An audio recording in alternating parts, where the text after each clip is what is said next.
वदनाम्बुजे सर्वदा सर्वदास्माकं सन्निधिं क्रियात् प्रमाणनखनिर्भिन्नमहामोहामरारये नमस्कुर्मो नृसिंहाय स्वप्रकाशचिदात्मने सदाशिवसमारम्भां शङ्कराचार्यमध्यमाम् अस्मदाचार्यपर्यन्तां वन्दे गुरुपरम्परां भारतीकरुणापात्रं भारतीपदभूषणं भारतीपदमारूढं भारतीतीर्थमाश्रये विद्याविनयसम्पन्नं वीतरागं विवेकिनं वन्दे वेदान्ततत्त्वज्ञं विभुशेखरभारतीम्.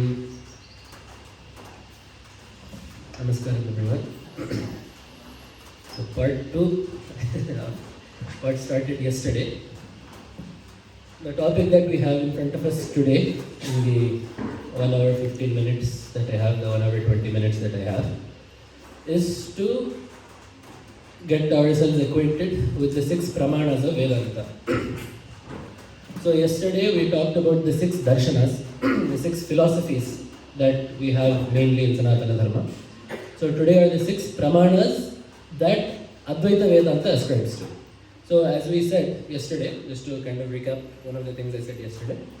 So you have this fourfold division in Shastra: Pramata, Pramana, Prameya, Pramiti or Prama. Pramata, the cognizer, the person within whom knowledge is happening, the person that cognizes. Then you have Pramana, the means of knowledge. Then you have Pramata, Pramana, Prameya, the object of knowledge. And then Pramiti, knowledge itself, right? So you have these 4 things happening. So let us say I see a book with my eye. I am the Pramata. The eye is the Pramana, right? The means of perception. The Prameya, the object of knowledge, is the book. And Pramiti, the actual knowledge of the book that arises in my mind upon looking at the book, is called Pramiti or Prameya or Prama. Prama or Prameya, both are used. So again, as I said yesterday, different darshanas have different numbers of Pramanas. Like I said yesterday, Sankhya, they only have Pratyaksha, Anumana and Upamana. They only have 3. The Naiyayikas have 4: Pratyaksha, Anumana, Upamana and Shabda. Sankhya, Pratyaksha, Anumana and Shabda. They have 3. Then the Naiyayikas have Pratyaksha, Anumana, Upamana and Shabda. They have 4. Then the Mimamsakas have 6. We also have 6. Maybe we means the Vedantins also have 6. So the 6 Pramanas in order, usually that they're taken up are Pratyaksha, Anumana, Upamana, Shabda or Agama. It is also called Agama, Arthapatti and Anupalabdhi. These are the 6 Pramanas. So what is the use of knowing about these Pramanas?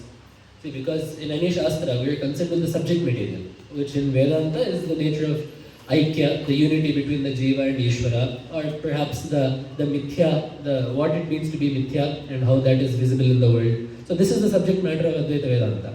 So why do we need to look at the Pramanas? So what use is this to us is the question. There is another line in Shastra, in the Sankhya Karikas, they say Prameya Siddhif Pramanadhi. Another common way of saying this is Manadhina Meya Siddhihi. So Meya is the Prameya that I was talking about. So Meya Siddhihi Manadhina. So whatever it is that you want to know, right? The object of knowledge is dependent on the means. Right? So the same thing, so for example, 2 different Pramanas can produce different results. Right? For example, a common example again in Shastra is Chandrasya Pradeshikatvam. So Pradeshikatva means being limited in dimensions. So if we look at the moon from here, the moon appears to be maybe one handful, right? It is maybe 3 feet across and 3 feet tall from what we see, if not smaller. So this is what our eyes are telling us. So this is what Pratyaksha is telling us. But what does Agama tell us? For example, Shabda Pramana, Jyotish Shastra, for example, Jyotish Shastra tells us that whether it be modern day astronomy or whether it be the Jyotish Shastra that is the Vedanta, both have told us that the moon is much larger than what we see in the sky. So now you have 2 different Pramanas that are giving you 2 different results. So now you have to figure out which one to believe, because now you have 2 objects of knowledge. You have the moon being small and you have the moon being large. Now how do you find out which one is Prama? Because I said Prama is correct knowledge. Bhrama is improper knowledge, Bhranti. We have heard the word Bhranti, right? That is the same thing. Bhranti and Bhrama are the same thing. So now how do you decide which one of these Pramanas to believe? So only if we know what the Pramanas are and what their natures are, can we make accurate, informed choices about how to believe what we see or what we, what we can perceive with our senses. So that being said, the first thing that we look at is obviously Pratyaksha. So the way this works is Upamana is very small, in not just in Advaita, but pretty much in every darshana. Upamana is a very cursory topic. In the same way, but the main Pramanas that most darshanas are concerned with are Pratyaksha, Anumana and Shabda. These three are the most heated topics in all the darshanas. Quite frankly, in Vedanta, we concentrate the most on Pratyaksha and Shabda. So that will also be the meat of today's talk. So starting from Pratyaksha. So in all of these Pramanas, there will be a Pramana and Prama. So there will be a name for the means of knowledge and a name for the knowledge that ends up happening, a classification. So it just so happens that in the case of Pratyaksha Pramana, the Pramana is called Pratyaksha and the Prama is also called Pratyaksha. So through Pratyaksha Pramana, you will get Pratyaksha Prama. This is not the case everywhere. For example, through the Anumana Pramana, you will get Anumiti, is the name of the Prama there. Through Upamana, you will get Upamiti, is the name of the Prama. The same way in Shabda, through Shabda is the Karana. Shabda Bodha is the name of the Pramiti, the knowledge that arises of that. In the same way, Arthapatti, again the name is the same. Through Arthapatti, you get Arthapatti. And through Anupalabdhi also the same thing. Through Anupalabdhi, you get the jnana called Anupalabdhi. There is one very interesting phenomenon. The reason why we distinguish between the Pramana and the Pramiti that comes is, just as Pratyaksha Pramana gives rise to Pratyaksha Prama, Shabda can also give rise to Pratyaksha Prama. And in the same way, Anupalabdhi can also give rise to Pratyaksha Prama. So there is this phenomenon wherein it is not a direct one-to-one mapping. This Pramana will only give you this. That does not exist. For Pratyaksha Prama is special because it can be obtained through Pratyaksha Pramana, Shabda Pramana, as well as Anupalabdhi Pramana.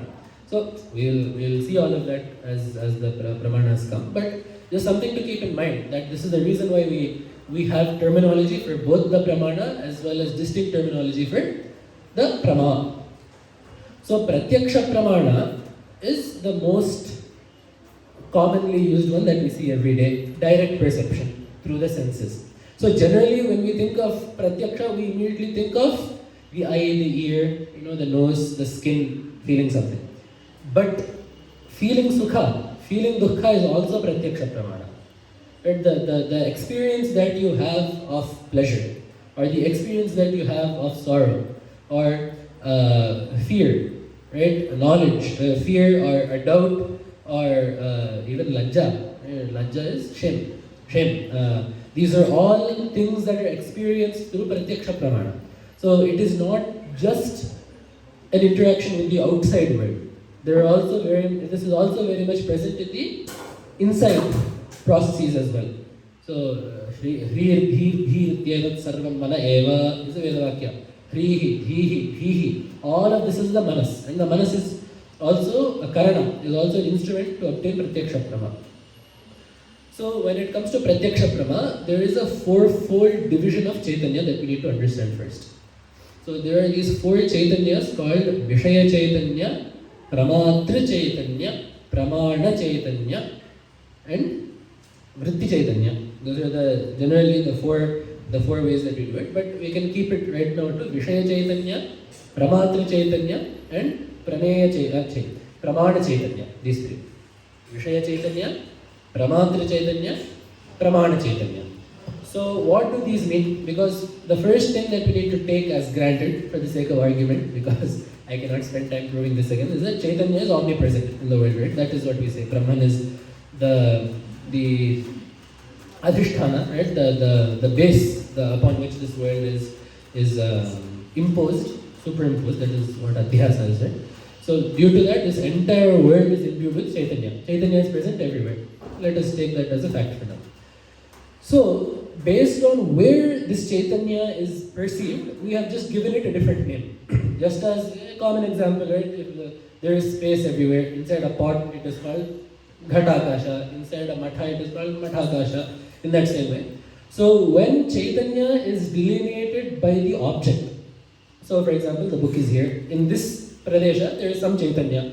So Chaitanya as delineated by the locus of the object is called Vishaya Chaitanya. So Vishaya Deshavat Chinnan Chaitanyam, Vishaya Chaitanyam. So that Chaitanya that is present in the Desha, in the location of the Vishaya is called Vishaya Chaitanya. Then you have Pramatra Chaitanya. So the Antahkarana is the mind, right? The inner organ, literally the inner organ, Antahkarana.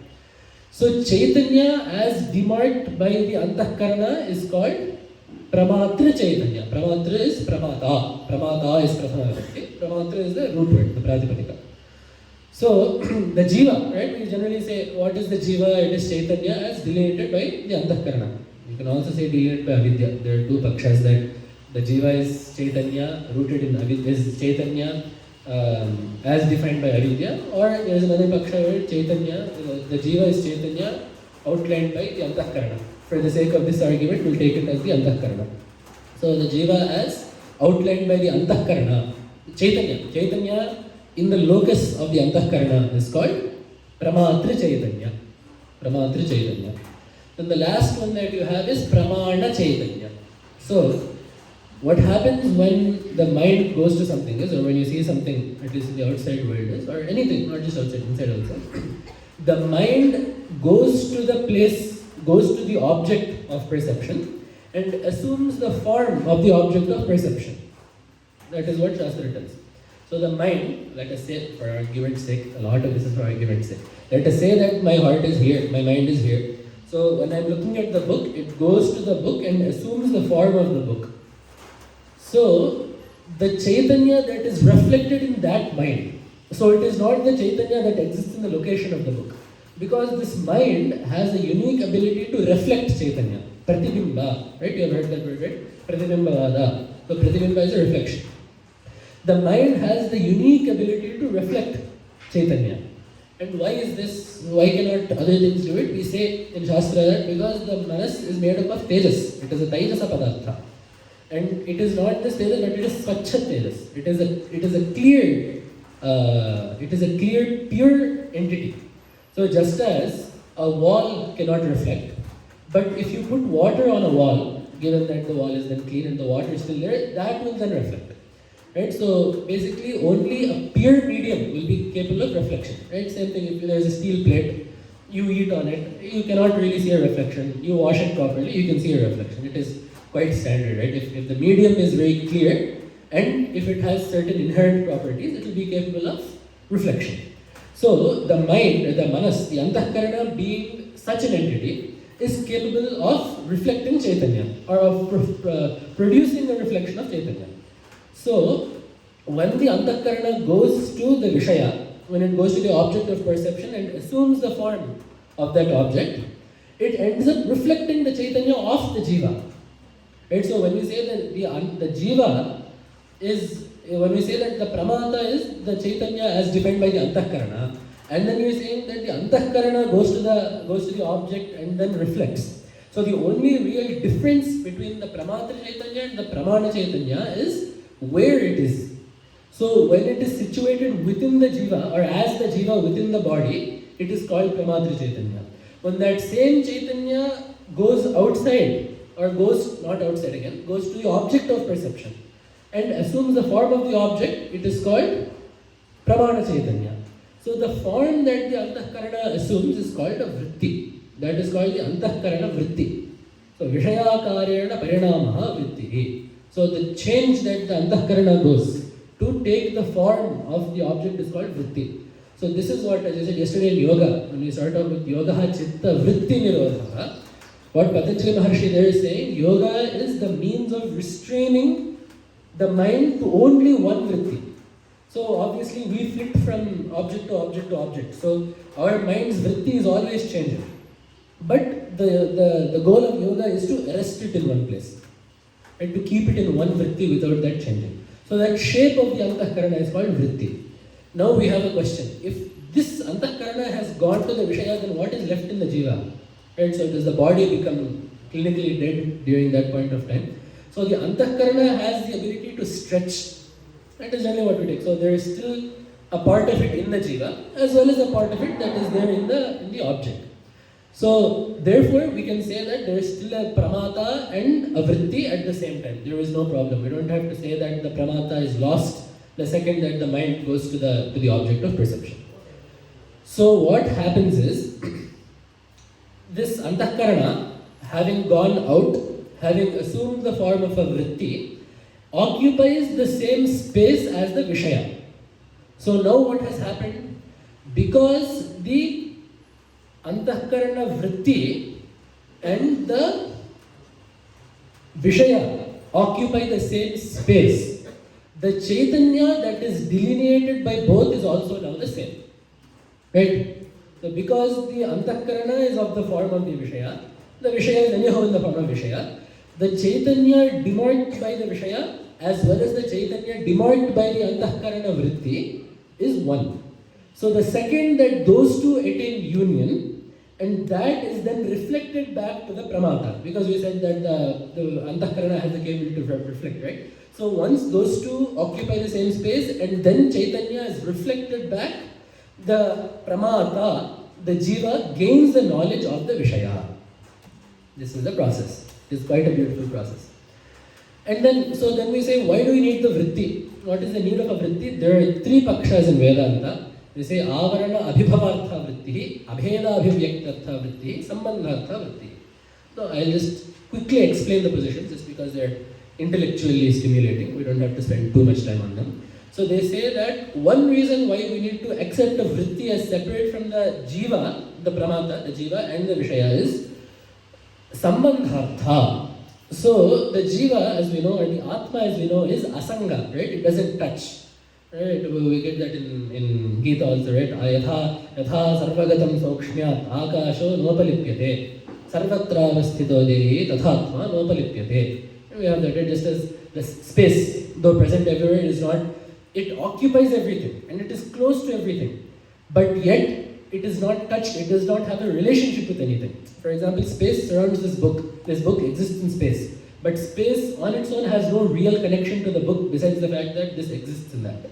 So in the same way, the Atma, being Sarvavyapi, needs some special connection if it needs to have a sambandha, a connection with the Vishaya.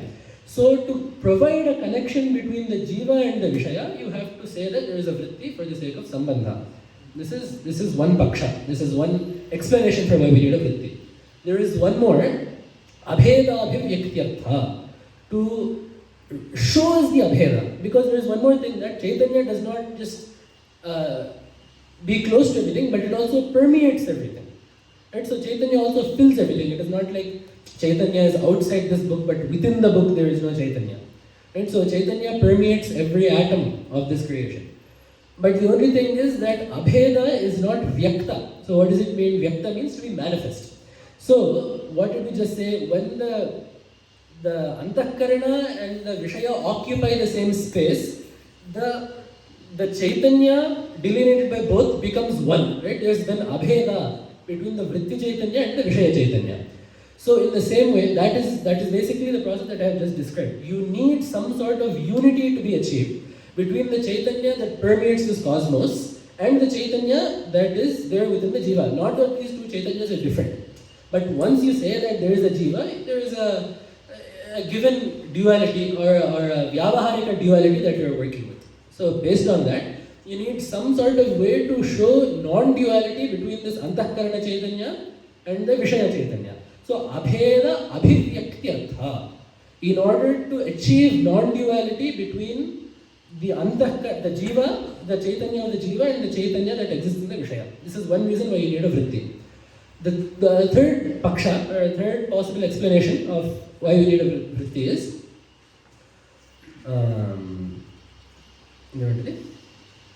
avarana abhibhavartha vritti.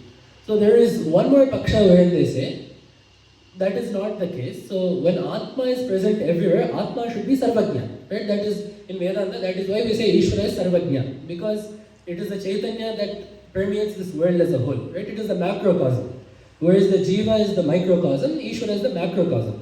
Whereas the jiva is Chaitanya as limited by one body, Ishvara is the Chaitanya as limited by Maya, which is the substrate, which is the adhikarana of the entire prapancha, right? So when the entire universe, you take the Chaitanya of the universe as a whole, you are terming that Chaitanya Ishvara.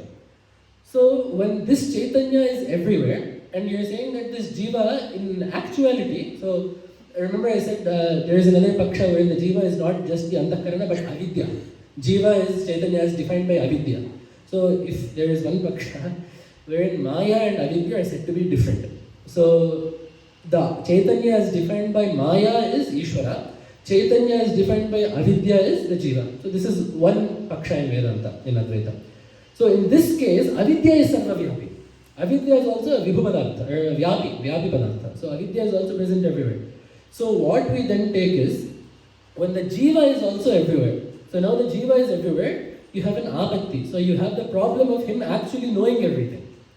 Without even the abheda, you have the possibility of him knowing everything. So therefore what we end up having to accept is that there is a particular ajnana surrounding each object. So before I know the book, there is an avarana of ajnana that shrouds the book from my knowledge.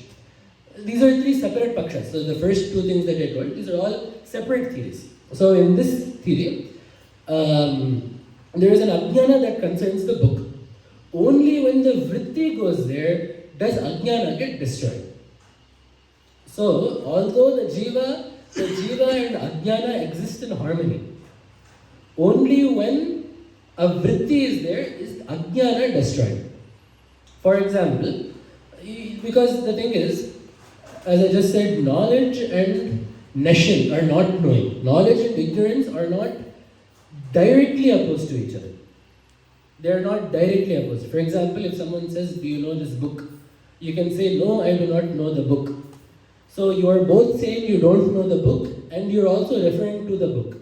So you have some knowledge of the book and you have some ignorance of the book. So knowledge and ignorance can exist side by side. But when this same jnana, the chaitanya of the jiva, is put into a vritti that takes the form of the vishaya, then the ajnana that relates to that is destroyed.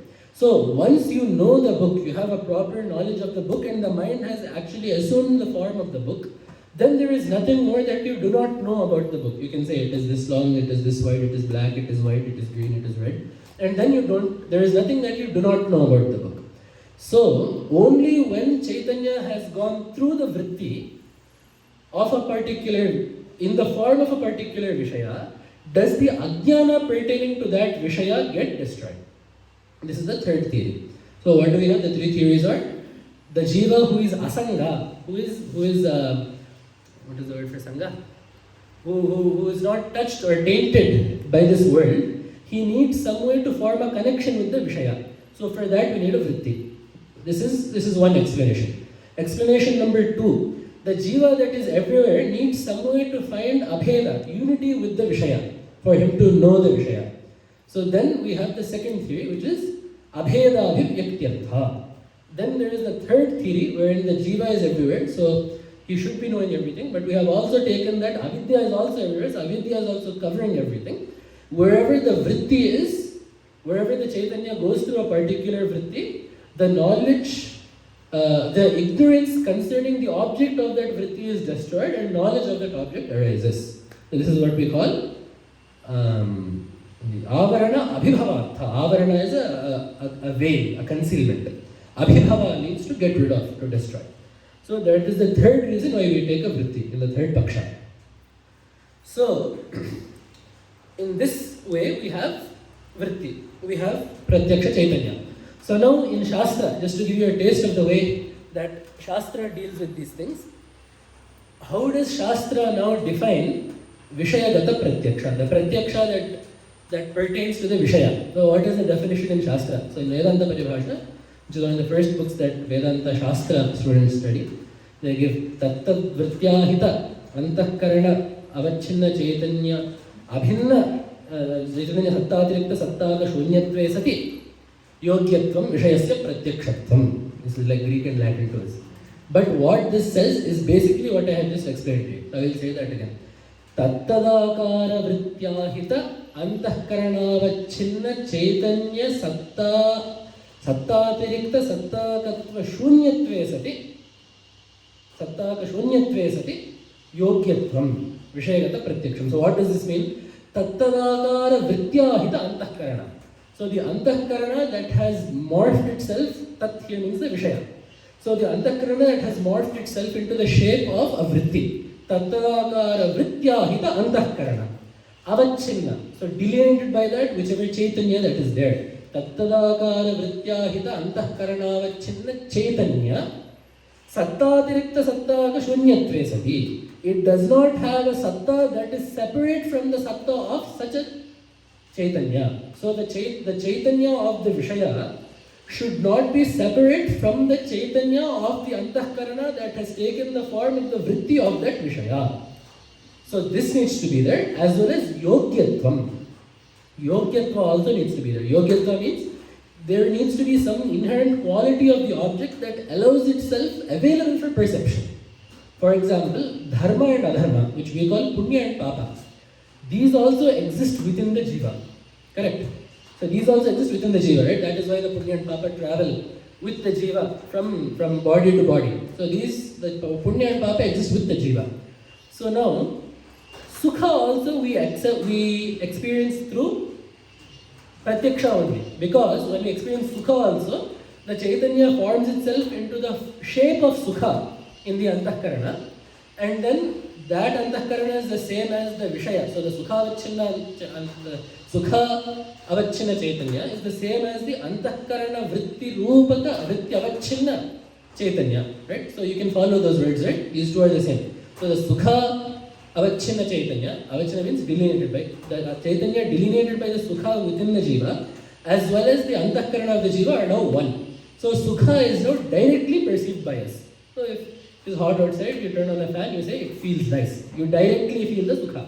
You feel the air directly, you also feel the sukha directly. So then you get the same question. So now, sukha, because it is there within the jiva, is directly perceived.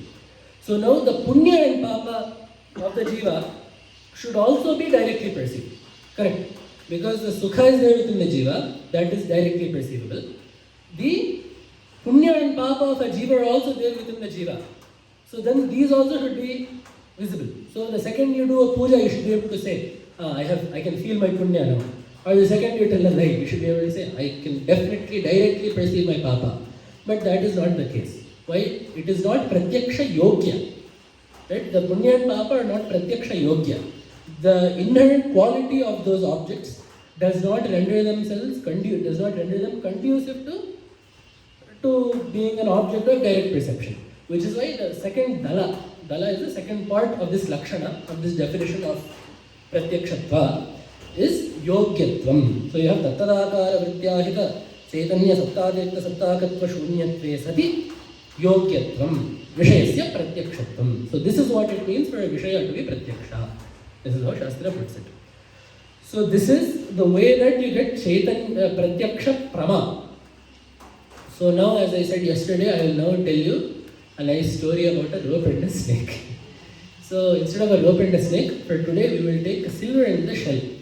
That is also common, you heard that, right? Shukti Rajata. Shukti is an oyster's shell. So we get those pearls, right? So the shell of the oyster. The outside is a dull white color, but the inside shines.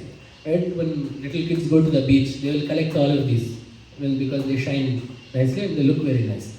So the inside of these oysters and these shells, they look like silver. So someone is walking on the beach and they see this oyster shell and they think it is silver. Same thing, just as you see a rope and you think it is a snake, this person has seen the shell and thinks it is silver. So now you get the question. So this person has gotten the pratyaksha, right, of the silver. So he sees, I see silver with my eye on top of that. Right? So how has this happened? Because based on what we have just said, Chaitanya needs to be in the form of the vritti, the antahkarana needs to be in the form of the vritti. And the vritti and the Vishaya Chaitanya need to be one. And the vritti is in the form of the Vishaya. So what has this person's antahkarana actually gone to? the shell. What form has this person's antahkarana assumed? The form of the shell. So what has attained unity? So the Chaitanya of the antahkarana vritti, that is of the form of the shell, is present in the region of the shell, and they have attained unity. So what is the Pratyaksha he should have gotten? He should have seen the shell. So based on the thing that we just told, how is it possible for him to see the silver? There is no silver for kilometers, even close by. So how did he see the shell? How did he see the silver instead of the shell? So that is why we say that there is a different process by which Bhrama occurs. Slightly different process for which Bhrama occurs. So Bhrama is misperception. So in Pratyaksha, what happens is, you need three things for Bhrama to occur. These are called dosha, samprayoga, dosha, samprayoga, samskaraha. Dosha, samprayoga, samskara. Dosha means there needs to be some, there needs to be some aspect of the object that renders itself liable to be misperceived. For example, when it comes to the shell, it is the shiny nature of the shell. Right? The shell shines. So that kacha is called a dosha. Right? So that kacha is called a dosha. Then samprayoga, the object that is being misperceived needs to be close to the indriya. So for example, if the shell is behind me, I will not mistake that shell to be silver. Only when the shell is in range of my indriyas will I be able to misperceive it. So samprayoga means sannikarsha, indriya sannikarsha. It needs to be close to the indriyas.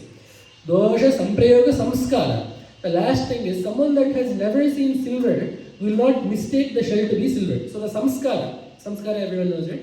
The latent, the subconscious perception, the remnants of a previous perception of an object is samskara. So that samskara of the object, of what has been, how do I say this? The fake object, the false object, you need a samskara of that. So only someone that has seen silver will mistake the shell to be silver. If someone has never seen silver, they will not have a problem. So you need these three things. Dosha, so some aspect of the object that is conducive towards misperceiving it.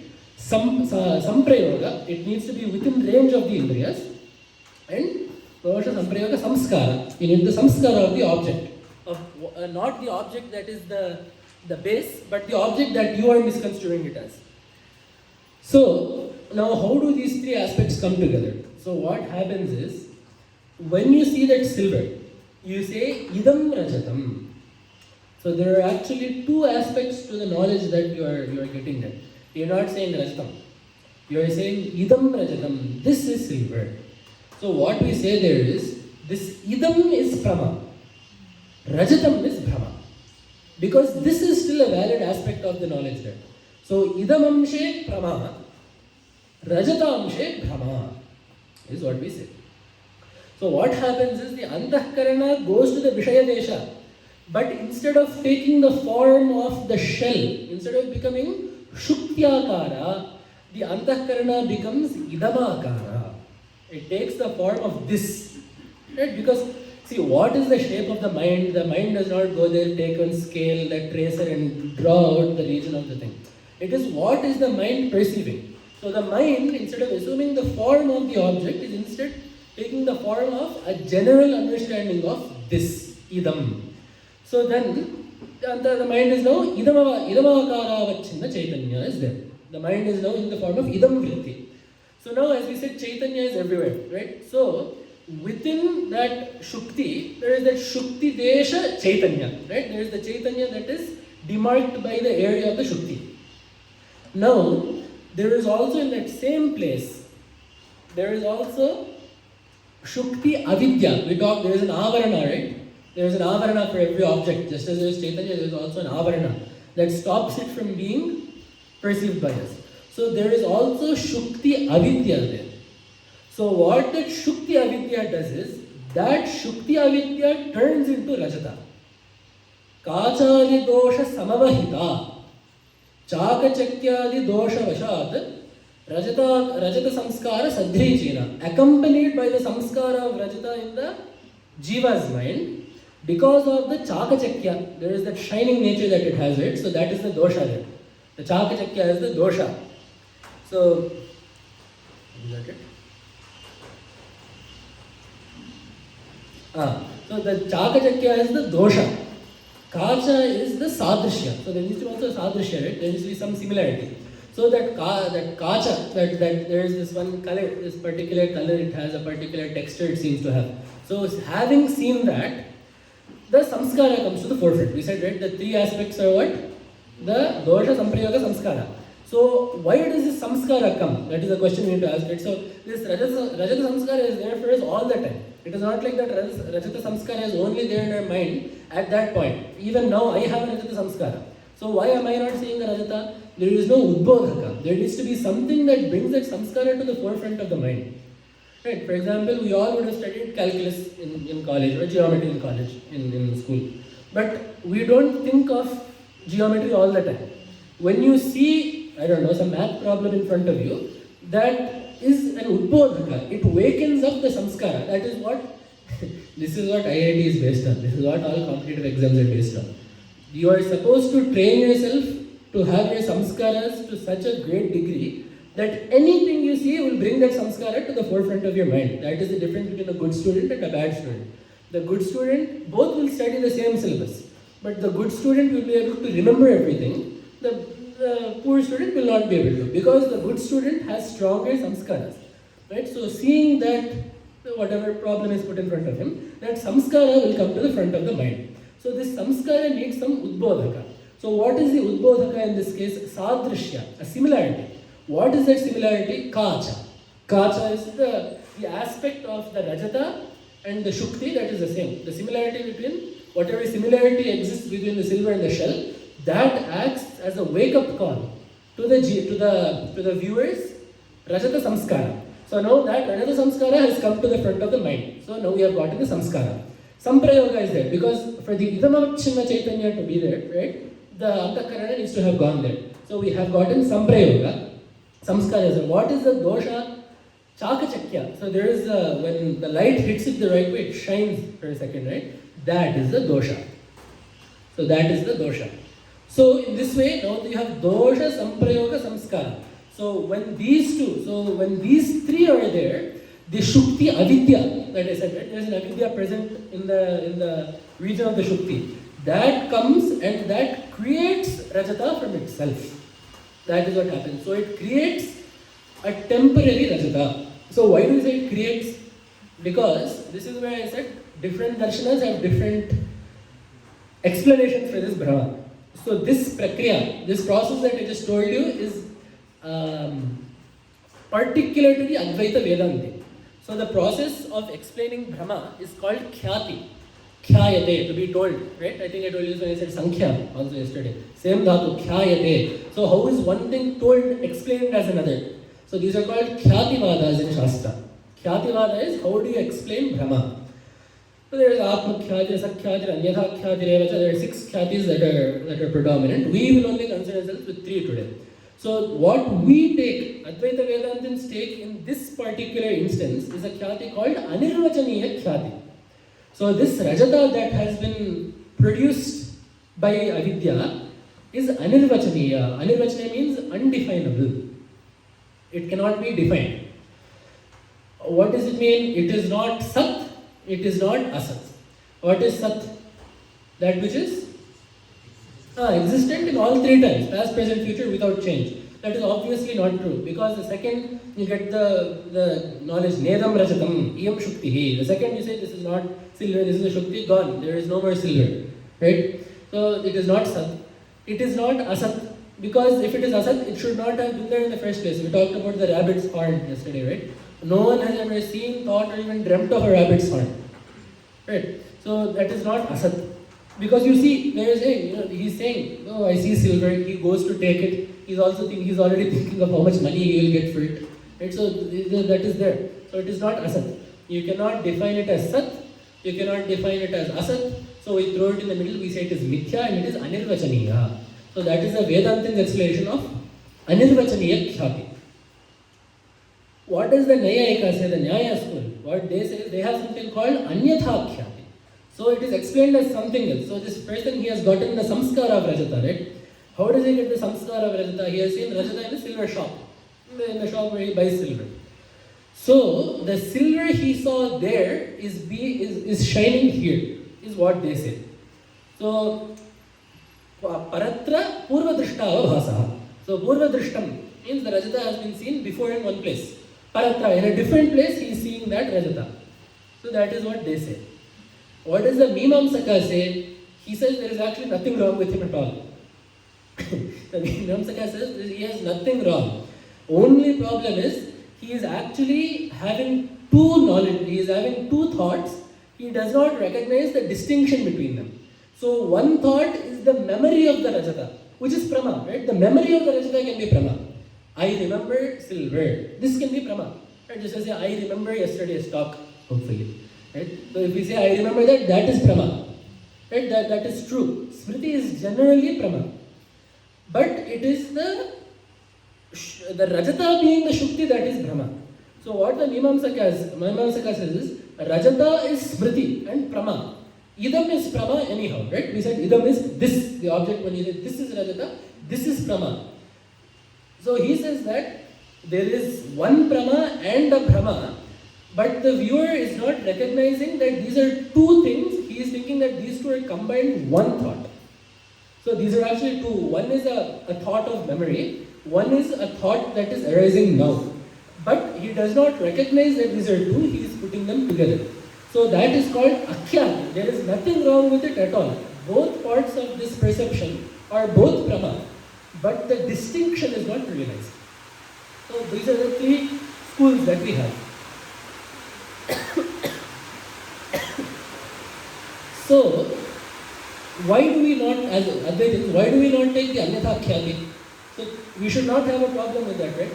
We say Anyatha Khyati is not possible. You cannot say that the silver you saw in the shop is being seen here. Why? Because one of the hetus, one of the karmas that you need is samprayoga. The Indriya needs to be close to it. Without the Indriya being anywhere close to the object, how are you supposed to have seen it? So, the silver in the silver shop that is several kilometers away is nowhere close to the eye that has seen the silver. So there is no way that you can say that the silver that has been seen is that. So Anyatha Khyati is not possible here. And then what about the Mimamsaka? So what we say is, these two items that we have seen, or the two items that you are saying, the Idam and the Rajata, these exist on two different levels of reality. The Rajata is at the Pratibhasika level, the Idam is at the Vyavaharika level. So these are two different things. You cannot say that these are two separate thoughts altogether, because they exist on different levels of reality. The same thoughts should be in the same levels of reality. So I see the book, I also see the mic. This is Vyavaharika, so it makes sense. But the Rajata that has come here is Pratibhasika.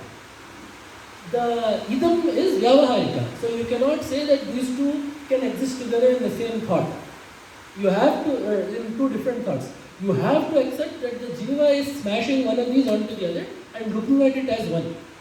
So we do not accept that, but instead we end up telling this Anyatha, Anirvachaniya Khyati. This is what we say. The Bauddhas say Atma Khyati. They say that every object has every object inside of it, and based on the samskara of the viewer, that object can come out. That is Atma Khyati, Atma. Within itself, Khyati exists. So all of those are there. But for our sakes, as far as Advaita Vedanta goes, Anirvachaniya Khyati is the name of the game. So this is in this Bhrama. There is one more Bhrama where we also take Anyatha Khyati. We agree with the Nayayika in one place. I told you yesterday, right? Advaitins, we agree with the other darshanas as long as they don't get in the way of our Siddhanta. So there is one place, for example, Sphatike Lauhityam. Sphatika is a clear crystal. You can think of it even as glass today. So you put a japa pushpa, is what the general example is, a red flower, a rose, let us say a rose. You put a rose behind the crystal, behind the glass. The glass will appear red. So now you say the glass is red. Right? You say the glass is red. So already this is obviously Bhrama, because the glass is not red. But what has happened, adhyasa has happened, the redness of the flower is being seen in the glass. This is not like the Rajata, because in the Rajata's case, the Rajata does not exist there at all. Right? That is why we said it is Pratibhasika Rajata. There is a Rajata that has been produced there in that very second, which is why that is called Tatkalina. It is called Tatkalina Satta. That Rajata has Satta, has existence only in that time. That is why that Rajata is called Tatkalina Sattaka. Whereas this is different, because the Lauhikya exists in the same realm of reality as the glass, right? The flower is real, it is an actual flower. The redness of the flower is just as real. So only thing is, the redness of the flower is being seen as the redness of the glass. This is called Samsargadhyasa. Samsarga means the joining of two things. So Samsargadhyasa. This is Adhyasa. So Bhrama that has happened due to Samsarga. So in this case we take Anyatha Khyati. So just as he said the silver in the shop is being seen in the shell, here we say the redness of the flower is being seen in the glass. Here we agree with the Nayayika. Because the flower is the redness of the flower is also close by. Some prayoga can be there. So we are okay with that. There, in the case of the silver is nowhere close by. So some prayoga is not there, therefore we say that cannot be.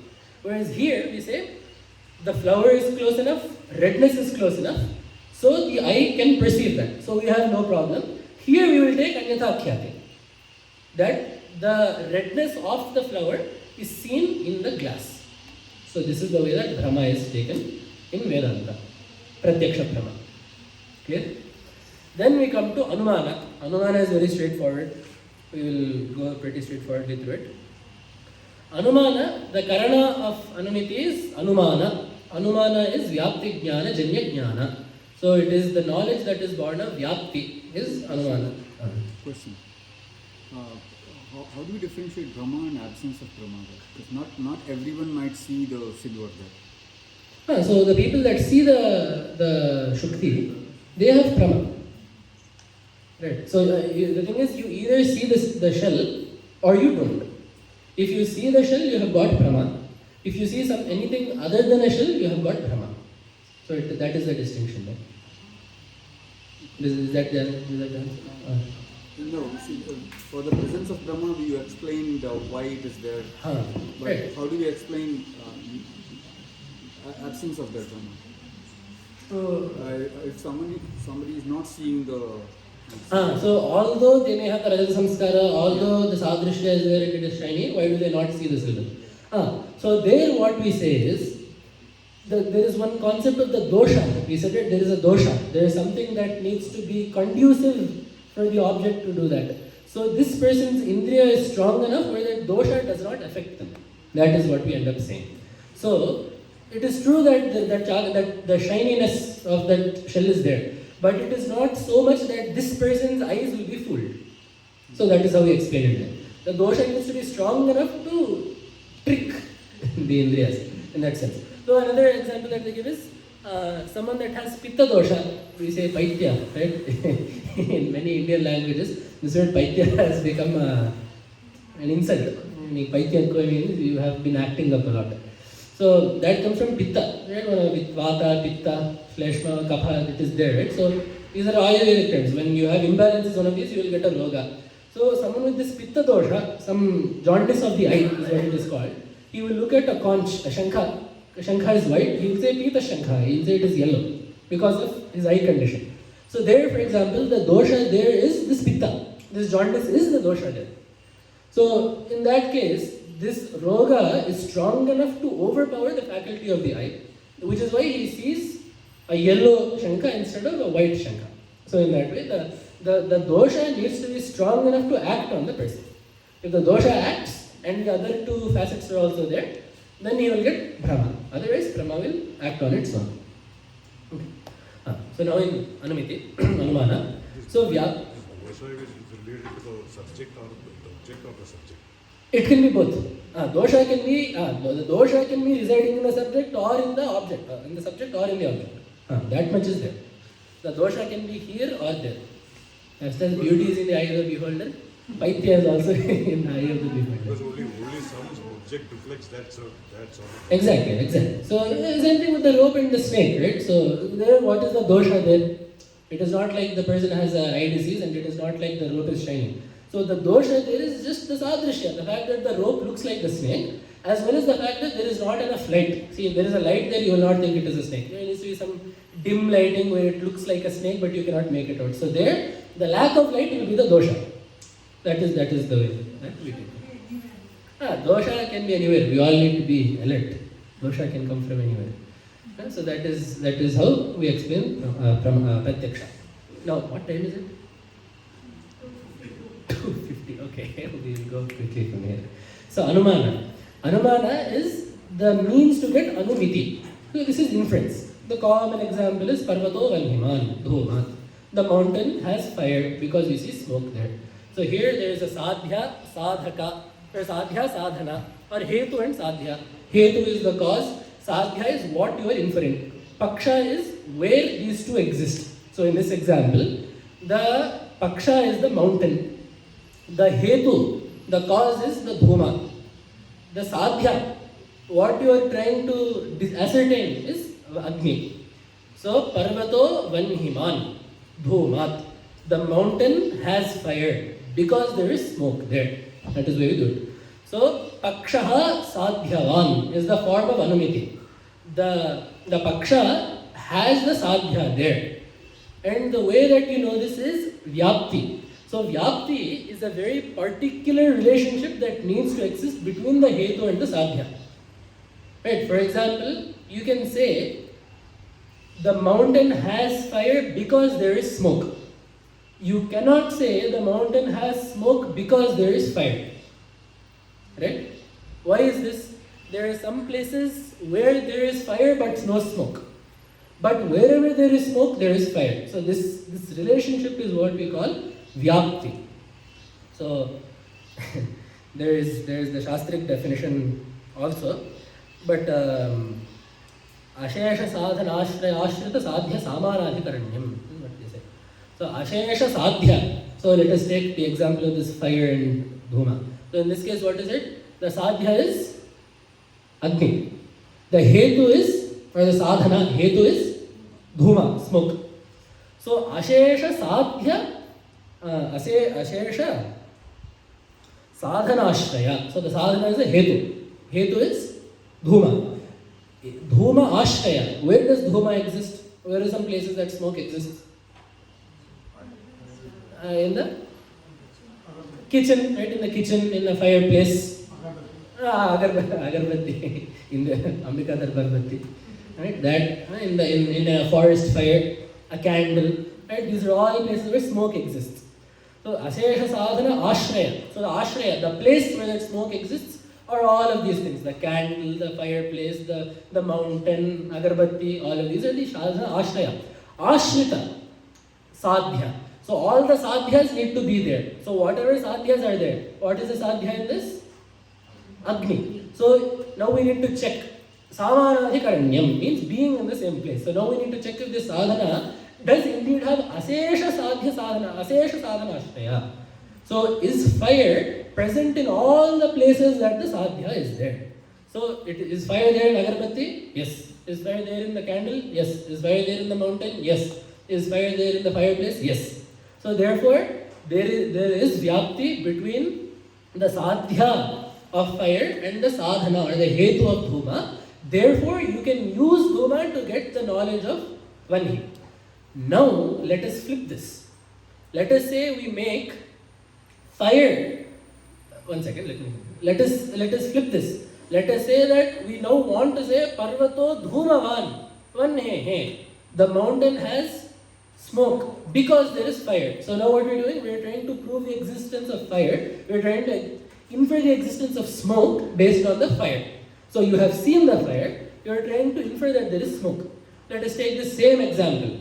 Sadhya is smoke. Ashesha sadhya ashraya. Where is not smoke. Sadhya is here. What is fire? We are flipping it, right? We are flipping it now. So what is Ashesha sadhya ashraya? So where are all the places? Ashesha means without leaving even one. All the places that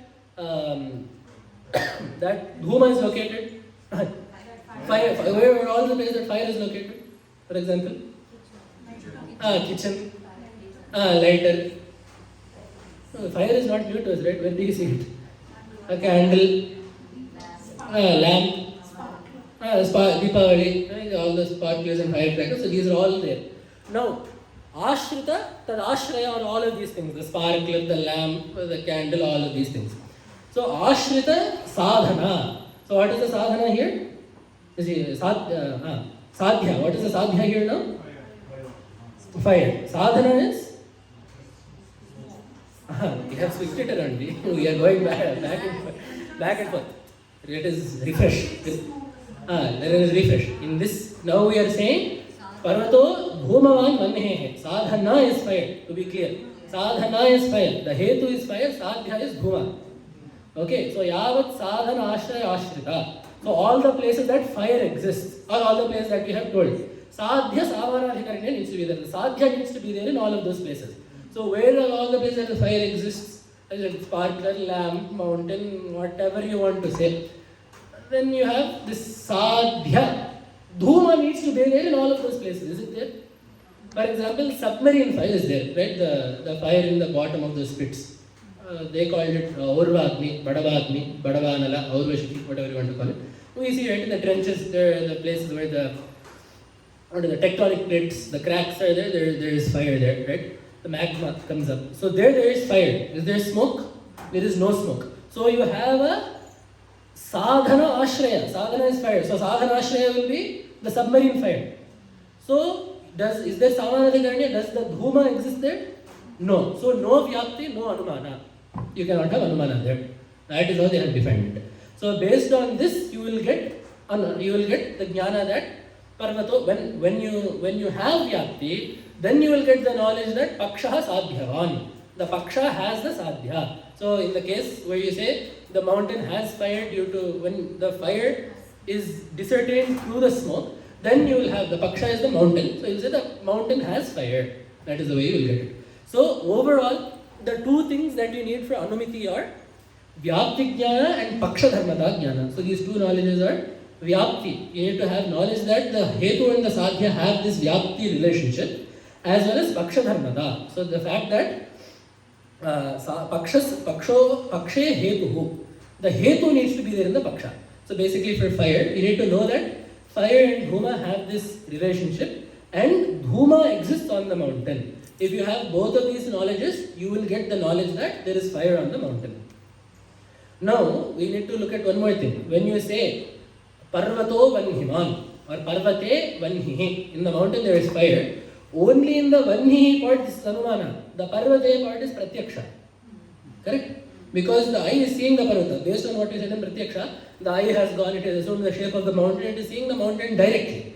It is the Vanhi that is not seen because the eye has not made contact with the fire. Right? So in that case, so when you say Parvato Vanhiman or Parvate Vanhi, the Parvatamsha in this cognition, the Parvata is Pratyaksha. The Vanhi is Anumana. Anumana Chanya. So this is the way that Anumana is said. Upamana, it is very simple. Simile, I don't think I have to explain that too much. We talked about it yesterday. Like I said, the example in Shastra is Gavaya. Someone tells a villager, there is an animal in the forest that looks like a cow. It is called Gavaya. So then he goes to the forest. He sees an animal like a cow. He remembers what the person told him. I am Gosadashaha. He says, I am Gavayaha. So then he says, okay, this is a Gavaya. This is Anumana. Straightforward. There is no, we have no problem with this. We will come to now to Shabda, because it is probably 3 o'clock by now. So we will come to Shabda. I think I have until 3:30, I think is what he said, right? We come to Shabda. So for Shabda, Shabda Bodha is the knowledge that comes of words, verbal testimony. Right? So from a sentence, we are able to derive meaning. So there is a particular capability that language has to convey meaning. Right? For example, if I clap my hands, it may mean something, it may not. But if I speak, obviously, hopefully it means something. It is making sense. So there is this particular ability that the mind has to draw meaning from a particular set of words. This is not Pratyaksha, right? Because the Indriya is not making contact with anything. The Indriya will make contact with the sound. Right? So for example, if I say Ramaha, Rakara, Rebha, Akara, Makara, Akara, Visarga, this is the sound. The R sound is there, A sound is there. So the sound is Pratyaksha. But Rama means someone with a bow and arrow, born Ikshvaku Vamsha, husband of Sita. This has not been seen by the ear. This has not been perceived by the ear.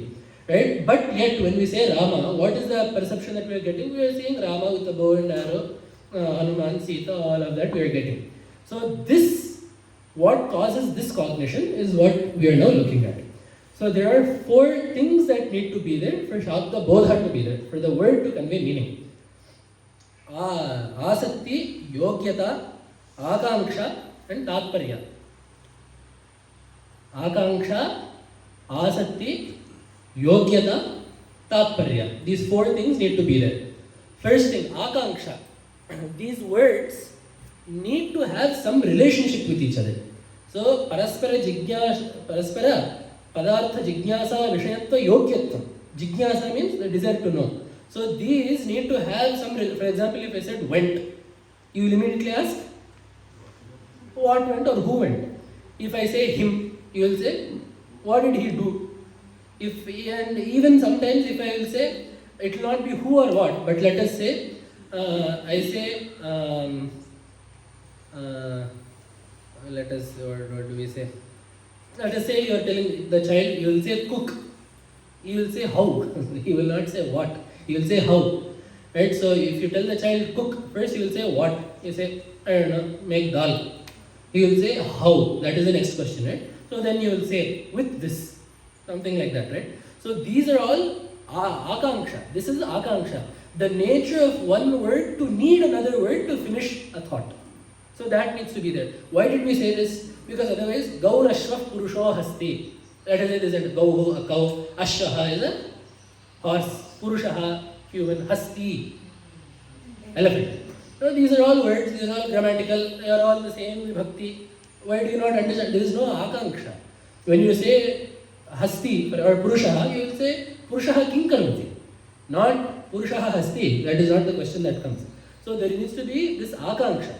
Rama, what did he do? He went. Where did he go? To the forest. So there needs to be some relationship between the words. This is akanksha. Next thing that needs to be there is yogyata. So this may be there, but yogyata means manantara abhadhitatvam.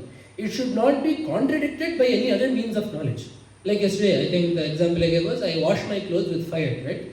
So you will say what? I said I wash. What are you washing my clothes? With what? With fire. So there is akanksha for everything, right? The question answer, everything makes sense. But manantara badhitattvam, this is contradicted by a different means of knowledge, right? Because pratyaksha, you are seeing directly that fire does not wash things. It does not wet things, it burns things. So if you say I wash my clothes with fire, there is no Shabda Bodha that is born because yogyata is not there. But instead if I say I wash my clothes with water, then there is no problem because yogyata, there is no problem, there is no contradiction in what is being told. Asati, yogyata, asati, yogyata, akanksha, asati. Asati means proximity. So let us say I am saying Rama goes to the forest. I say Rama today. Tomorrow I say goes. Forest I say day after tomorrow. Will you understand anything? No. So these need to be together. But it is not just being together. It has to be padajanya padarthopasthiti. It is not the words being together, but the cognition of each word being close together. That is what you want. Because otherwise, for example, what will happen? I will start a sentence. In the meantime, someone will call me. I will wait. Something will happen. I'll come back and I'll finish the sentence. So, if that is the case, if just proximity of the words is the case, then there should not be Shabda Bodha. If I say, wait, I will come, then you should not understand what I am saying. Because the words are not completely together. But what has happened is the upasthiti of each word. What wait means, what I means, will means, come means. The meanings of all of these words have come up in proximity in your mind. So therefore you are still getting Shabda Bodha. So it is not Pada Upasthiti. Upasthiti is being in proximity, but it is Padajanya Padartha Upasthiti. The meaning of the words need to be close together. And we have put one more word into this. It has to be Padajanya. Because otherwise what will asakti become? Let us say you see Parvato Vanhiman, you see the mountain and you infer that there is fire there. Mountain is a Padartha. Fire is a Padartha. And they have both come into your mind. That is not what we mean by asakti. So we want Padajanya. When I say Parvato Vanhiman, the word, whatever the word Parvata means to you, that meaning. Whatever the word Vanhi means to you, that meaning needs to come. So the cognition of each word needs to be there in proximity, and this cognition needs to be caused by a word, not by Pratyaksha or Anumana or any other means. So Padajanya Padartha Upasthiti. Then we also have the last one is the big one. So this is a very big deal, Tatparya. So the sentence needs to have some intent. So generally what Nayayika says, they'll say Vaktuhu Ichha Tatparyam. So what the speaker intends to say needs to be Tatparya. So the words need to be uttered with some intent. What do you mean? This is Tatparya. But obviously we in Shastra we like to make things complicated, so we have made it very complicated indeed. So what we have done is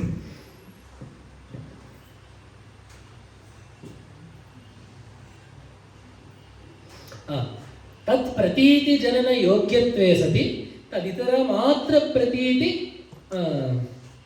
तदितर मात्र प्रतीतिच्छया अनुच्चरितत्वम is what we have said. So to repeat, tat प्रतीति जनन योग्यत्वे सति. Just listen to this. This is no need to write this one. Just listen to it. tat प्रतीति जनन योग्यत्वे सति तदितर मात्र प्रतीतिच्छया अनुच्चरितत्वम. What does this mean? So for a Vakya to have Tatparya, Tat Pratiti Janana Yogyatve Sati. So let us take an example. This is always better when you do it with an example. So in Sanskrit, let us say you say Saindhavam Anaya. Anaya means bring. Saindhavam means salt or a horse. Horse. So there are some deshas back then that were famous for their exports. For example, the Sindhu desha is there, right? Sindh, today's Sindh. In Mahabharata, Jayadratha was the king of that desha. So this Sindhu Desha was very famed for its horses. Whatever breed of horses they had were very great. Like that Magadha. Magadha was famous for its elephants. Right? And also for their poets, which is why we have the words Vandi Magadha. The word Magadha itself has become someone that just praises. Right? So like that different places have different things. So the word Saindhava means horse. It also means salt. So when you say Saindhava Manaya, if you say it during let us say you are eating and you say Saindhava Manaya, they should not bring you a horse. They should bring you salt. The king is getting ready for battle. If he says Saindhava Manaya and you bring him some salt, he will have your head. He will say, this is not what I meant. Bring me my horse. Right? So depending on where you are, the meaning of the word Saindhava, the Tatparya, right? The intent of the sentence is changing. See, the Akanksha is the same. Right? The nature of Saindhava, what should I do? Anaya, what should I bring? Saindhava. This Akanksha is there. Yogyata is there. Both the horse and the salt are still worthy of being brought in. Akanksha, Asakti is there. These two are being told close together and we have understood.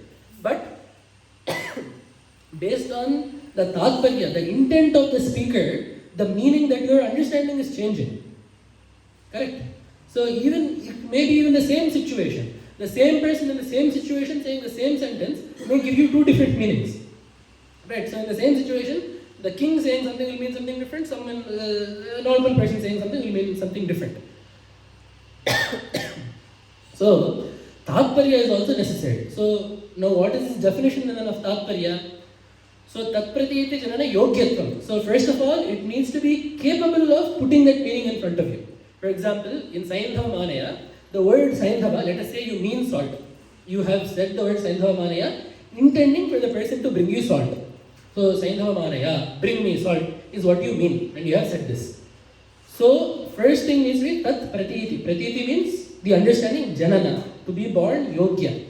This needs to be conducive, or it needs to be worthy of the intended meaning being understood. So, if I want them to bring salt, I should not say Ashwamanaya. I should say Saindhava Manaya. So the word Saindhava Manaya needs to be worthy of being understood by the other person as in the way that I want. So if I want only salt to be understood, the word I use needs to be worthy of salt being understood. So Saindhava has crossed out that box. The next one is slightly complicated. Itaramatra pratitichaya anuccharitatvam. It should not be stated with a desire of everything besides is being understood. Itara matra. So tat is salt. Tad itara. Here will be a horse. Itara matra. Only the horse should not be understood. So it should not be said. The sentence that I say or the idea that I convey should not be stated with the idea that only the horse should be understood. Why did we say matra? See, we could have said that itara pratiti anichaya. You can say it should not be uttered with an intent to convey anything other than what you intend. Right? Why did we say itara matra? Because in some places we will want shlesha. We will want the same word to mean two things in one place. Correct? So in that case, if we say it should not be uttered with meaning something else, then shlesha will not work. Because for example, in one place we want salt, we want the word saindhava to mean horse and salt. Then if you say itara pratiti anichha, you don't want the other thing to be understood, then the horse will not be understood and the meaning that you want to convey of the salt and the horse will not be achieved. So instead you say itara matra pratiti. So only the horse is not what I want to convey, which means the horse and the salt are what I want to convey. So that is why we have really nice shleshas. So I'll just give an example. There is one kavya called Bhishma Vijaya. It details the charitra of Bhishma. Matha is printed. Mahasanidhanam is very fond of it. Beautiful language. It is the story of Bhishma. The kavi, it is a gadya kavya, it is in prose. So the poet writes a Mangalacharana shloka, right? Some invocatory verse needs to be there in the beginning. He says, Yena kamascha kalascha nigrihitau sudurgrahau ya ishte sarvalokanam naumitam rajashekharam, he says. So he has done a beautiful shlesha here. This same shloka will apply to Bhishma and Shiva. So, Yena kamascha kalascha nigrihitau, by whom Manmatha and Yama have both been restrained. So, in Shiva's meaning, what is it? Shiva has burnt Manmatha and he is Kala, right? To say Markandeya, he kicked Yama and killed Yama. So, by Shiva, Kama and Kala have been restrained. In Shiva's meaning. In Bhishma's meaning, Yena kamascha kalascha. Bhishma is an Ajanma Brahmachari. So he has conquered Manmatha. Right? He said, I will not marry. So Manmatha is conquered. Kalashcha, when he did that, his father gave him the boon of Sachanda Marana. Right? You will die when you want to. So he has conquered death also. So in that way. Here so far there is no shlesha per se. Yes, the situation is applicable. Ya ishte sarvalokanam, he who commands all the lokas. The word loka has two meanings. Loka means the world. So Shiva, he commands all the worlds because he is Parama Ishvara. The word loka also means the subject of a kingdom. So ya ishte sarva lokana means because Bhishma is a Kshatriya, he who rules over all the subjects of the Kurukshetra or the Hastinapura Samrajya. In the last line, now we want to say, see, the things that are being done, he has somehow gotten it to mean the same thing for Bhishma and Shiva. But he's saying, Naumi, I bow to, and he has only one word left in the shloka. So what word will he use that will refer to both Bhishma and Shiva? He says Rajashekharam. So Bhishma is Rajashekara, the crest jewel among all kings. Right? He is an illustrious Kshatriya. But for Shiva, Raja also means Chandra. So Rajashekara means Chandra Mauli. Naumitam Rajashekaram. So here, now to bring it back to this, the word Rajashekara, the poet wants it to mean Bhishma and Shiva. Right? The poet needs it to mean both of those for this poem to be really beautiful. So now if we say itara matra pratiti, let us say he means Bhishma, itara matra pratiti means, now Shiva, he means Shiva, only Shiva means Bhishma is gone. So now that there is no longer any tatparya there. So to preserve the intent of the poet, to preserve the fact that it needs to mean both things, we say it should not mean only something other than what he wants to say. That is the roundabout way. There is one word called Dravida Pranayama or Dravida Pranayama. Have you heard that? It is saying, so Pranayama you do this way. Some people will say do Pranayama like this. That is called Dravida Pranayama. So sometimes Shastra will do that. You can just say You mean what you want to mean. Why do you have to say you mean everything except for only what you don't want to mean? That is Dravida Pranayama. But when Shastra does it, it is quite beautiful because now this encompasses all possibilities. Now wherever you understand anything, you can show that this Tatparya is present. That is why Shastra does that. So this is the Shabda Bodha. Now, we have this Shabda Bodha, and the main source of the Shabda Bodha that we have are Vedas. So this is one thing that I wanted to talk about yesterday. So the Veda is Pramana, which is common for all the Astika Darshanas.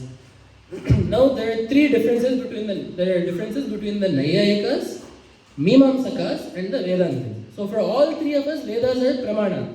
They are infallible. There is no dosha in them. But we understand their Pramana in different ways. So the Naiyayika says that the Veda is Paurusheya. It is written, it is composed.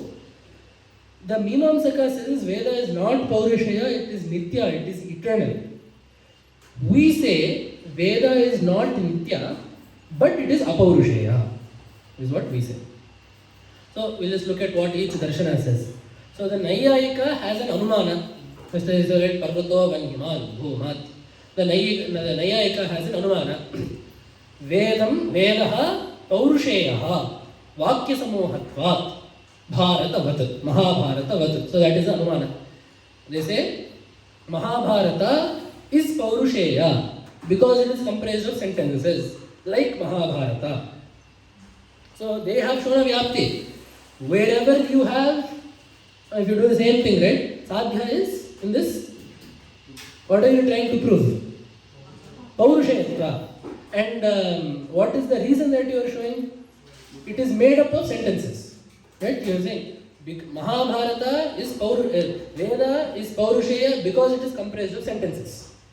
Like Mahabharata. Mahabharata is the Drishtanta. An example of where this is. So, now the Sadhya is Paurushayatva. Right? The quality of being Paurusheya. The Hetu is being comprised of sentences. What is the Paksha? Veda. Because you are trying to show Paurushayatva in Veda. Right? The Paurushayatva that belongs to Veda. So, and now what is the Vyapti? So, Ashesha Sadhana. So, Sadhana here is the Hetu. Hetu is Vakya Samohatva. Where is Vakya Samohatva? Where do you see combinations of sentences? You can say any text, Ramayana, Mahabharata, Purana, Harry Potter, everything. Whatever you say, War and Peace, whatever you want to say, all of these are combinations of sentences. And Samanadhikarana, in all the places where you see this, you have to say Paurushayatva. These all been composed by a human. Everywhere you are seeing, yes, it has been composed. So therefore, there is Vyapti between those two, and so the Anumana holds good. Just as Mahabharata is made up of Vakyas, and it was written by Vyasa. So therefore, Vedas are Paurusheya. They have been composed by someone. Who is that someone? So then the Vedas say, because the Vedas are free of defects, they cannot be written by a normal human because every human has defects. So therefore we say it was written by Ishvara. Tatvachana Lamnayasya Pramanyam is the Gautama Sutra, the Nyaya Sutra Gautama. Tat means Ishvara. Tatvachanat. Because it was told by Ishvara, Amnayasya, Vedasya Pramanyam. Veda has Pramanya. So because it was given by Ishvara, who is Sarvajna, omniscient, the Vedas are Pramana. They are free of any defects. So what has happened, quite frankly, even though the Vedas are now Paurushaya, they have no problem in their Pramanyas. We can now take everything that Veda says is true as per the Nayayika Siddhanta. The Mimamsakas say it doesn't matter, Ishvara, not Ishvara, not anyone else. It is Veda, Veda itself is Nitya. Because the Mimamsakas hold Shabda also to be Nitya. Sound for them is an eternal concept. So in the same way, Veda for them also is eternal. It was not composed by Ishvara. They just exist. Vedas exist in their unmanifested. Rishis see them with their tapas and give them to us. The same thing with Shabda. So for them, Shabda is also Nitya. The Nayayika say that Shabda is not Nitya because I say the word Ga. The Gakara has come into being. For however long you hear it, it exists. After 5 minutes, you don't hear it, so it is gone. Utpanna ko vinashtah kaha. So you see that the letter Ka, I say it has come, it has gone. So it is anitya, is what the Nayayikas say. The Mimamsakas say, what you are saying is anitya is only the sound, the expression of that sound. The ka as a letter itself is eternal. But the expression of the sound is what comes and goes. So there is an abhivyanjaka. So the ka is eternal. When there is a particular voice box that gives voice, that voices this particular letter, then you hear it. Otherwise you don't hear it. So the dhvani, the sound is anitya, but the akshara, the shabda itself is nitya. So based in the same way, because Veda is comprised of aksharas which are nitya, Veda itself is also nitya. Is what the Mimamsakas say. We have a problem with that because for us, anything other than Brahman cannot be nitya. So what we say is, Veda is not nitya, but it is apaurushaya. So what we mean is, it exists in an unmanifest state during pralaya. During srishti, when creation happens, Bhagavan brings those Vedas out. During srishti, he dissolves them and takes them back in. Again in the next srishti, he brings them back out. In the pralaya, he takes them back in. So now we have the question, what does apaurushayatva mean for us? Because the Nayayikas, their paurushayatva is fine, because for them Veda is paurushaya. They have shown Ishvara has composed the Vedas, so that is fine. Mimamsakas also have shown that Vedas are apaurushaya because no one has composed them. Shabda is nitya. It is permanent, it has existed forever. For us, Shabda is neither, the Veda and Shabda are neither permanent, nor do we say that someone wrote it. So what do we mean by apaurushaya? So the Vedantin's definition of apaurushayatva is slightly different. We say,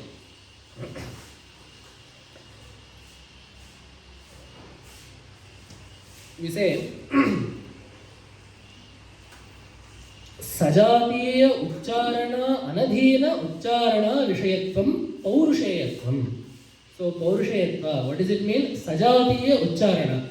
So words that are sajatiya, exactly, sajatiya means they are similar to, akin to, the same as purvocharana. They are, vijatiya. So sajatiya ucharana means words that are the same. Anadhina, it does not depend on that. Ucharana vishayatvam. So paurushayatva means being words that are said without needing the same words to have been said before. That is the slightly, again, convoluted. So paurushayatva means the quality of being said without resorting to the same words being said before. For example, the upanyasa I am giving right now, I am telling words, right? These exact words have not been said before in this order. This order is called Anupurvi. So the sequence of words, the sequence of letters is called Anupurvi. So at least the upanyasa I am giving right now, or the lecture that I am giving right now, these words have not been said before in this sequence. Correct? At least this particular combination of the same topics may have been told, the same Vedavakyas may have been told, the same Purana Vakyas may have been quoted. But these words have not been put together in this order. So I am not depending on someone else saying these same words to say this. Therefore, everything I say right now is paurushaya, which is why there can be human fault in this. For example, just now I had a slight gap in remembering this, which is why there is a paurushaya dosha. Maybe sometimes a letter might go here and there might be a human error. So because this is paurushaya, because the words I am saying are not dependent on the same words being said before. These are paurushaya. The lack of this is being apaurushaya.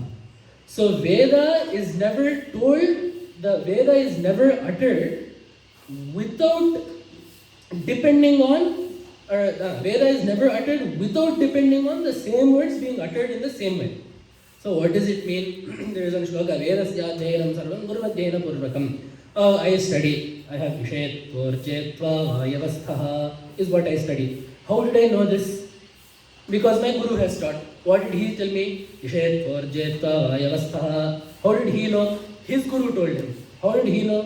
Vishayatva, Archetva, Vayavastha. Same thing is there. So, the utterance of Veda is dependent on the same words being uttered in the same way beforehand.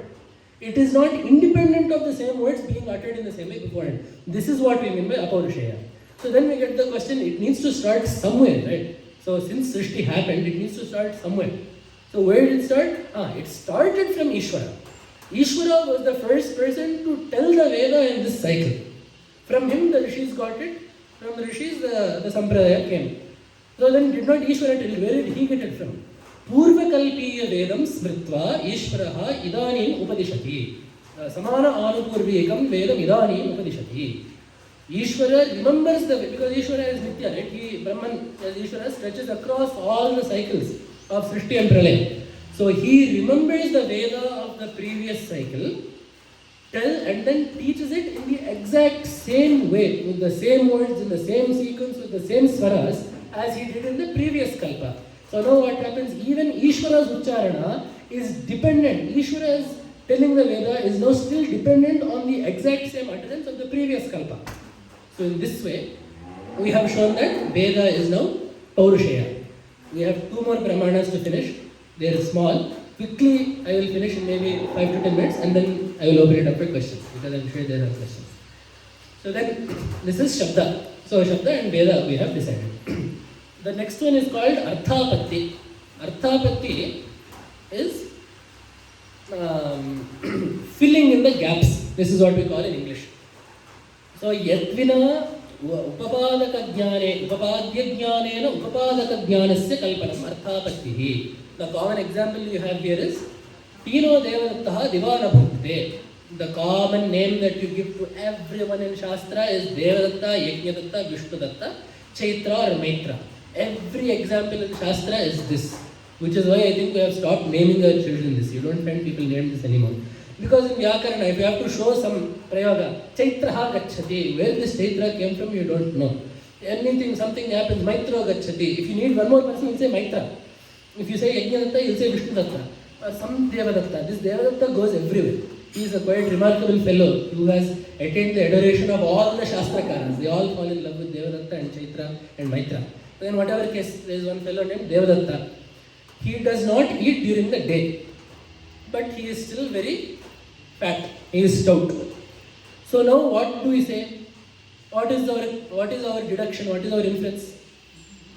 He does not eat at day and he is stout. So he eats at night. Now what pramana can you use to figure this out? It is not Pratyaksha. It is not Anumana, because you are using the lack of something to prove the existence of something. In Anumana, what are you doing? You are using the existence of something to prove the existence of something. Here, what are you doing? You are using the lack of something to prove the existence of something. Correct? The lack of eating during the day is being used to prove the existence of his eating during the night. Or actually, we are saying his stoutness. The lack of eating and stoutness is used to prove his eating during the night. The Nayayika does not accept Arthapatti separately for this reason. He says this is done through Anumana itself. You just flip the Vyapti and this will be done. Vyatireka Vyapti it is called. But we don't accept Vyatireka Vyapti, so we have Arthapatti as a separate pramana. So, Devadattasya Peenatvam, Devadatta's stoutness, Ratri Bhojanam Vina Anupapannam. It does not make sense unless he eats at night. Therefore, we can infer that Devadatta eats at night. So this is the point of Arthapatti. This Arthapatti is also twofold. So there is Drishtarthapatti and Shrutarthapatti. So Drishtarthapatti is the Arthapatti that comes based on what you see.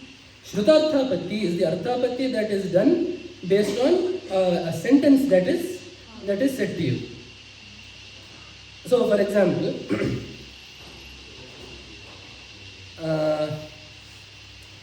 you see the shell, the silver in the shell. Okay, so first you see the silver in the shell, and then you say that after some time you realize that this is not a shell. Okay, then the knowledge that you get is this shell is this Rajata. Sorry, you see the Rajata. After some time you realize, okay, this is not silver, and then you understand, okay, so this Rajata is Sat Bhinna. It is not a Sat Padartha. So how did you get this? Because you have seen the Rajata, and then because the Rajata has been discerned to be Bhrama.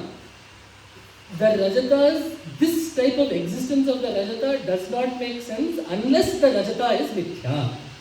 Correct? Because if the Rajata is Sat, Badha should not have happened. If the Rajata is Asat, you should not have seen it. So, the fact that I saw the Rajata and the Rajata has gone means that this Rajata is Mithya. So, this knowledge that the Rajata is Mithya is based on Arthapatti. This is what Arthapatti Pramana says. In the same way, Shruta Arthapatti. Someone tells you, Shatavarsha Jivi Devadattaha Grihe Nasti. So, based on his Jyotishya, based on his Jataka, based on his horoscope, Devadatta is supposed to live for 100 years. Right now he is 50. And someone tells you he is not at home. What does it mean? He is outside. Right? Because either A, he has to be alive, and B, he needs to be not in the house, to be outside. So, because Devadatta being alive does not make sense. Okay, let me tell the sentence in a different way. Because if Devadatta were not outside, his being alive and not being in the house would not make sense. Right? So not being in the house while being alive means he is alive outside the house. And we are trusting that his Jataka is correct. Right? So trusting that the horoscope is right and that he indeed has Ayushya, that is the way that we do it. So this is Arthapatti. The last one that we have is called Anupalabdhi, means Abhava. This is what we use to get Abhava. So until now, the objects of our knowledge have all been Bhava Padarthas. They have all been things that exist. But what do you use to understand that something doesn't exist? For example, I will say, is there an elephant in this room? You will say, no. I will say, how did you know that? There is nothing for you to see. There is nothing for you to infer. There is nothing you can liken it to. There is no word yet that has told you that there is no elephant in this room. So with what Pramana will you understand that there is no elephant in this room? That Pramana is called Anupalabdhi. That is Anupalabdhi. So, Jnana Karana Ajanya Abhava Grahana Asadharana Karanam. So, the means of getting the knowledge of an Abhava that is not dependent on other forms of knowledge. So the means of knowing an Abhava that cannot be known through any other means of knowledge. For example, Ghata. A pot should have been here. It is not here. So therefore, this means of perceiving that the pot is not here is Anupalabdhi. But now, we added one more thing. We say, perceiving pots, perceiving the non-existence of something, the non-existence of which cannot be known through any other pramana. Why did we do this? Remember we said, Papa and Punya are not Pratyaksha. Remember we said when you talk about Pratyaksha, I don't know however many hours ago, right? We said Punya and Papa are not Pratyaksha. So in the same way, we cannot look at a person and say, he does not have Papa, he does not have Punya. Right? That is just as we can say, there is no pot here, there is no elephant here. In that same way, we cannot say, there is no Papa, there is no Punya. Correct? Why? Because the knowledge of the lack of Punya and Papa is obtained through a different Pramana, through Anumana. Because Punya gives Sukha, because Papa gives Dukkha, you will look at someone who is experiencing pleasure and say, I am Sukhi, Punyavatvat, or you can flip it, I am Punyavan, Sukhavatvat. He has Punya because he is experiencing Sukha. Same thing, if you look at someone that is experiencing sorrow, you will say, I am Papavan, Dukkhavatvat, Dukkhavatvat. So, the knowledge of Punya and Papa are obtained through Anumana. So, the knowledge of Punya Abhava and Papa Abhava, the lack of Punya and Papa are not perceived through Anupalabdhi, but they are gotten through Anumana. So, which is why the definition for Anupalabdhi is the means of perceiving non-existence that is different from a non-existence that will be perceived by different pramanas. So this is Arthapatti. So now there is one last thing I will tell before I wrap up. So I said, right, there is a phenomenon in which Pratyaksha Prama can be obtained through different Pramanas, right? So, when we say that Atra Ghato Nasti, when we say there is no Ghata here, what are we saying? The eye is going to that region of the ground, correct? And the vritti is being formed, and the Chaitanya of the Desha and the Chaitanya of the vritti are now one. And then we are saying that there is no Abhava. So now the person asks, now the Ghata Bhava also exists in the same place, right? So where this exists, Ghata Bhava exists here as well, in this place. So, when my Chaitanya goes there, when the vritti goes there, it is also obtaining the form of Ghata Bhava, right? So when it obtains the form of the ground, it is also obtaining the form of Ghata Bhava. And then the Chaitanya is becoming one with that and the Vishaya is there. So, you should say that this Ghata Abhava Jnana is actually being obtained to Pratyaksha. Correct? So why are you saying Arthapatti? We say, you have defined Pratyaksha Pramana. The means, this process you have described is Pratyaksha Pramana, not Pratyaksha Prama. The means is Pratyaksha, but the Prama, the knowledge that you are getting is called, the knowledge that you are getting is Pratyaksha, but the means is Arthapatti. So the Karana, the Pramana is Arthapatti, the Prama that you are getting is Pratyaksha. Right? In the same way, same thing goes for Shabda. And I will finish with this because this is how you end with moksha. So, we say that Tattvamasyaadivakyottha samyak bhijanma matrataha. It is through the Upadesha of Mahavakyas like Aham Brahmaasmi and Tattvamasi that you get Brahmajnana. How is this possible? Because Brahmajnana is Pratyaksha, right? It is supposed to be directly experienced. But the sentence Aham Brahmaasmi is Shabda. It is a Shabda, right? So Shabda should give you Shabda Bodha. It should not be giving you Pratyaksha. So how are the Mahavakyas capable of giving you Shabda Bodha? So there, the same phenomenon we take. When the object of the Shabda Bodha is Sannihita, when the object of Shabda Bodha is very close to you, the Shabda will give rise not only to Shabda Bodha but also to Pratyaksha. For example, you have heard of the Dashamasukavasi, right? The 10 students go to the river, they come back, they count. One person will count 9 people. He will say, Ayyo, the 10th person has drowned. He will go to the Guru. The Guru will say, no, you are the 10th person. So this you are the 10th person is a Shabda. Right? It is a Vakya. So this is giving rise to Shabda Bodha. But the experience of the listener is Pratyaksha. He has understood. He says, I am the 10th. He feels it. He does not just understand it academically, but he truly feels it. It is directly perceived. Because in the same place, the Shabda Pramana is caused by, Shabda Pramana is giving rise to Pratyaksha Jnana.